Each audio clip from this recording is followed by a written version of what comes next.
जय शिवराय भावना, तर video edit करण्यासाठी अलाइट मोशन ॲपची गरज लागणार आहे। तर अलाइट मोशन ॲपला ओपन करायचं आहे।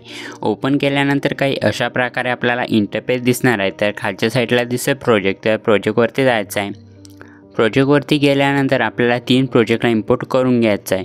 तर तिन्ही प्रोजेक्टला इम्पोर्ट केल्यानंतर सर्वात आधी आपल्याला सॉन्ग लिरिक्स प्रोजेक्टला ओपन करायचं आहे। ओपन केल्यानंतर काही अशा प्रकारे आपल्याला सॉन्ग लिरिक्स दिसून येईल, त्याला कॉपी करून घ्यायचं आहे। तर कॉपी कशा प्रकारे करायचं, साईडला आपल्याला एक ऑप्शन दिसेल त्याच्यावरती जायचं आहे। त्याच्यावरती गेल्यानंतर सिलेक्ट ऑल लेअर करून घ्यायचं आहे। केल्यानंतर या लेअरला कॉपी करून घ्यायचं आहे। कॉपी केल्यानंतर बॅक यायचं आहे 3D फुल प्रोजेक्टवरती आल्यानंतर काही अशा प्रकारे आपल्याला प्रोजेक्ट दिसून येईल। तर समोर यायचं आहे। समोर आल्यानंतर जे आपण लेअर कॉपी केले आहे आणि की जे सॉन्ग लिरिक्स कॉपी केलेले आहे ते इथं पेस्ट करून घ्यायचे आहे। पेस्ट केल्यानंतर आपल्या 3D कॅमेरा मुवमेंटला ऑन करून घ्यायचं आहे। तर ऑन करायसाठी साईडला आपल्याला एक ऑप्शन दिसेल त्याच्यावरती जायचं आहे। त्याच्यावरती गेल्यानंतर कॅमेरावाला ऑप्शनला इन्व्हॉल्व करून घ्यायचं आहे। तर इन्व्हॉल्व केल्यानंतर डन करायचं आहे। तर बघू शकता काही अशा प्रकारे आपली सॉन्ग लिरिक्स ॲड झालेले आहेत। तर आता आपल्या फोटोला रिप्लेस करून घ्यायचं आहे। तर रिप्लेस करायसाठी आपल्या फोटो पिंजला सिलेक्ट करायचं आहे। सिलेक्ट केल्यानंतर खालच्या साईडला दिसेल कलर फिल, त्याच्यावरती जायचं आहे।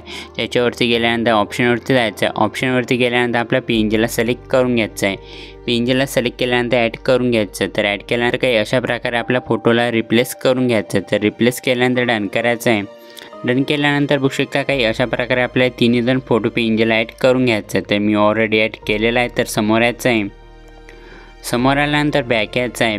बॅक आल्यानंतर 3 नंबरवाला प्रोजेक्टला ओपन करायचं आहे। ओपन केल्यानंतर या लेअरला कॉपी करून घ्यायचं आहे। तर ओपन केल्यानंतर बघू शकता काही अशा प्रकारे आपल्या ओरलं इफेक्ट दिसून येते, याला कॉपी करून घ्यायचं आहे। तर कॉपी करायसाठी साईडला आपल्याला ऑप्शन दिसेल त्याच्यावरती जायचं आहे। त्याच्यावरती गेल्यानंतर सिलेक्ट ऑल लेअर केल्यानंतर पुन्हा या लेअरला कॉपी करून घ्यायचं आहे। तर कॉपी केल्यानंतर बॅक यायचं आहे 3D फुल प्रोजेक्टवरती आल्यानंतर जे आपण लेअर कॉपी केलेले आहे तिथं पेस्ट करून घ्यायचे आहे। पेस्ट केल्यानंतर आपल्या कॅमेराला ऑप्शनला इन्व्हॉल्व करायचं आहे। इन्व्हॉल्व केल्यानंतर बघू शकता काही अशा प्रकारे आपले ओरले व्हिडिओ ॲड झालेले आहेत। तर या व्हिडिओला सेव्ह करून घ्यायचं आहे।